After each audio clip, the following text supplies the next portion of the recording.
നമ്മൾ മരണപ്പെട്ടാൽ നമ്മളെ എത്ര ആളുകൾ ഓർത്തിരിക്കും? കാര്യം പറയാം. നമ്മെ മറവ് ചെയ്ത് 1 മണിക്കൂറിനുള്ളിൽ തന്നെ ഈ ലോകം നമ്മളില്ലാതെ ചലിക്കാൻ തുടങ്ങും. കണ്ണീരുകൾ വച്ചും ആളുകളെല്ലാം വീട്ടിലേക്ക് മടങ്ങും. പഠനം, ജോലി, ദൈനംദിന ജീവിതങ്ങൾ എന്നിവയെക്കുറിച്ചുള്ള സംഭാഷണങ്ങൾ വീണ്ടും ആരംഭിക്കും. നമ്മുടെ ജോലിയിൽ മറ്റൊരാൾ വരും. നമ്മുടെ സമ്പത്തുകൾ വിഭജിക്കപ്പെടും.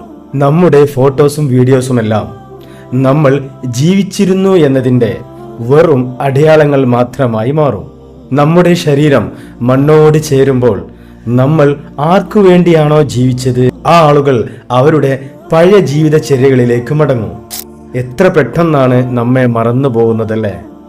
അപ്പോൾ നമ്മൾ ശരിക്കും ആരെ പ്രീതിപ്പെടുത്താൻ വേണ്ടിയാണ് ജീവിച്ചത്? നമ്മുടെ പാപങ്ങൾ ഏറ്റെടുക്കാൻ കഴിയാത്ത ഏതാനും ദിവസങ്ങൾക്കുള്ളിൽ നമ്മെ മറന്നു പോകുന്ന മനുഷ്യരെയോ?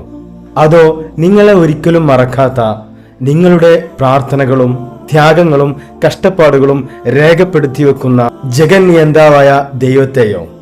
നമ്മൾ സ്വന്തമായി ചെയ്തു വെച്ച നന്മകളും നമുക്ക് വേണ്ടിയുള്ള മറ്റാരുടെയെങ്കിലും പ്രാർത്ഥനകളുമല്ലാതെ ഒന്നും ബാക്കിയുണ്ടാവില്ല നമുക്കാർക്കും.